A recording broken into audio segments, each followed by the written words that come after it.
Bugün lahmacun yemeyi çok seviyorum ama dışarıda lahmacun yerken çok da güvenemiyorum diyenler için evde pratik ama son derece lezzetli bir lahmacun nasıl hazırlayacağız? Onun üstünden geçeceğiz. 1 numaralı kural. Öncelikle fırınınızı 220 dereceye ısıtıyorsunuz önden ve alt ısıtmayı açıyorsunuz. Fan yok, üst ısıtma yok, hiçbir şey yok. Fırın orada iyice ısınmaya başlarken biz önce hamuru tutmaya başlayacağız. 2 bardak kadar unun içerisine şöyle doluca bir tutam lezzetlensin diye tuz atıyorum. Hafif karıştırıp ortasını çukur yapıp bir su bardağından 2 parmak kadar eksik suyu bunun tam göbeğine döküyorum. Önce bir çatalla, sonra da elimle iyice hamur kıvamına gelene kadar yoğuruyorum.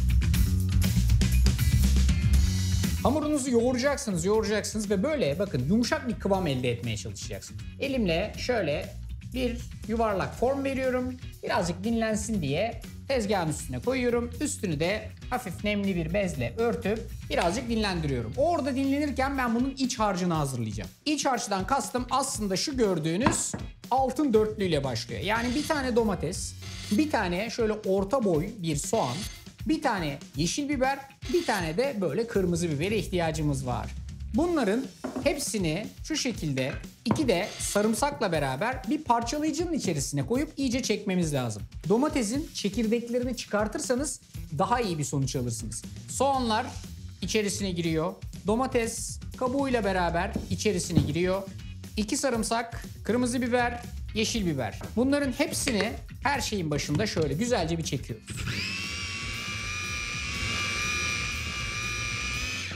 Böyle gördüğünüz gibi kırmızının hakim olduğu bir kıvam var elimizin altında. Bu aşamada işin içine bir tutamda şöyle dolu bir tutamda maydanoz ekliyorsunuz ve aynen karıştırmaya devam ediyorsunuz. Oldukça sulu ve sıvı bir kıvamda. Bunu alıyorum borcamın içerisine direkt olarak transfer ediyorum. 1 kaşık domates, 1 kaşık biber salçası. Tüm bu ölçü için 250 gram kadar orta yağlı kıymaya ihtiyacınız var. Çok yağlı olmasına gerek yok. Orta, belki az yağlı kıyma. Baharat olarak klasik olacak tuz, karabiber ve bir parça da pul biber ekliyorum. Bütün harcı iyice karıştırmaya başlıyorum. Şimdi lahmacun içinin ıslak bir iç olması lazım. Her zaman ve her zaman. Kıvamına bakacaksınız. Eğer yeteri kadar ıslaksa domatesten gelen ıslaklık sizin için kafidir. Ama bence bu oldukça sıvı olmasına rağmen yeteri kadar ıslak değil. O yüzden işin içerisine siz de kendiniz karar vereceksiniz. Şöyle 1/4 bardak kadar, çeyrek bardak kadar su ilave edeceksiniz. Ve buradaki her şeyi güzelce yoğurmaya başlayacaksınız. Bu arkadaşın sululuk kıvamını görüyorsunuz değil mi? Bayağı cılk kıvamda. Son olarak da şöyle 1 yemek kaşığı kadar da zeytinyağı ilave ediyoruz ve iç harcımız hazır. Lahmacun sevenlerdenseniz eğer bunu karıştırırken bile ortaya çıkarttığı kokudan müthiş bir lahmacun içi olduğunu gayet rahat anlayabilirsiniz. Şimdi bu iç harç bize toplam 4 tane lahmacun çıkartmaya yarayacak. Hamurumuz da var, iç harcımız da hazır. Şimdi başlıyoruz. Azıcık dinlendirdiğimiz hamuru aldım. Şöyle aslında bu arkadaşın işe yaradığı husus bu. Bu tip hamurları çok güzel keser, doğrar, taşır, her türlü işlemi yapar. Her bir beze bir tane lahmacun demek. Parmaklarımla şöyle hafiften bir yuvarlak iz verdim ve bu dakika itibariyle birazcık unla çalışacağım tezgahta. Tezgahın üstüne hafiften unluyorum.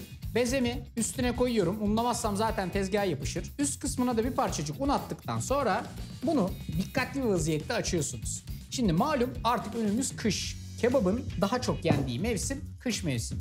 Eğer siz de benim gibi Adana'yı lahmacunun arasına dürüp de yiyenlerdenseniz bu tarife bayılacaksınız. Çünkü oldukça lezzetli bir lahmacun yapıyoruz. Ve bu lahmacunu aynen sokakta yediğiniz gibi fakat ev ortamında yapıyoruz. Evde de böyle şeyler yapılabiliyor. Tezgahınızı ara ara unlayarak mümkün olduğu kadar ince böyle 25, 26, 28 santim boyutlarına gelene kadar açmanızı istiyorum sizden. Bakın yırtılabilir bir kıvamda yumuşak bir hamur var elimde. Şimdi tabanı daha da güzel kıtırlaştırmak istiyoruz. O zaman bir tutam un alıyoruz.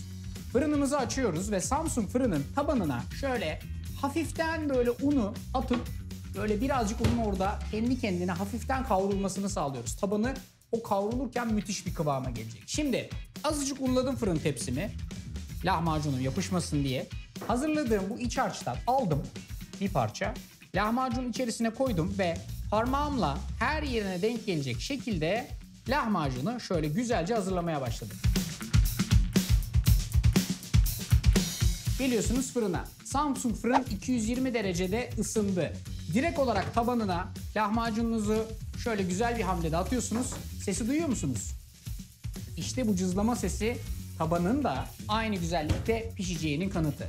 Hızlıysanız biri pişerken bir diğerini hazırlayabilirsiniz. Buradan 4-5 tane lahmacun rahat rahat çıkartabilirsiniz. Sumaklı soğan, efendime söyleyeyim maydanoz ve bu tip şeylerle lahmacun harika gider. Aşağı yukarı 6 ila 8 dakika pişme süresi var. O sırada birkaç tane daha hazırlayabilirim. Hazırlıyorsunuz, atıyorsunuz fırına. Bakın dumanları tutuyor ve size özellikle şu taban kısmını göstermek istiyorum. Bak gayet güzel. Aynen bir fırından çıkmış gibi, yani sanki bir taş tabanlı fırında pişmiş gibi. Burada bir kullandığımız teknik, bir de tabii fırının özelliği önemli. Şimdi bunu fırından çıkarttıktan sonra hali hazırda sıcakken iç hazırlığını da yapmak lazım. Birazcık sumaklı soğan, maydanoz. Ama bana soracak olursanız içine şöyle bir parçacık da nar sıkarsanız lezzet çok başka oluyor. İsterseniz ekşiliği seviyorsanız limon sıkabilirsiniz. Benim gibi arasına Adana, böyle hiç fena olmuyor. Denemenizi tavsiye ederim. Kıvırıyorsunuz, bak sese bak sese. Çıtır, çıtır, çıtır, çıtır. Doğru hamur, doğru fırın, doğru pişirme, evde mükemmel lahmacun.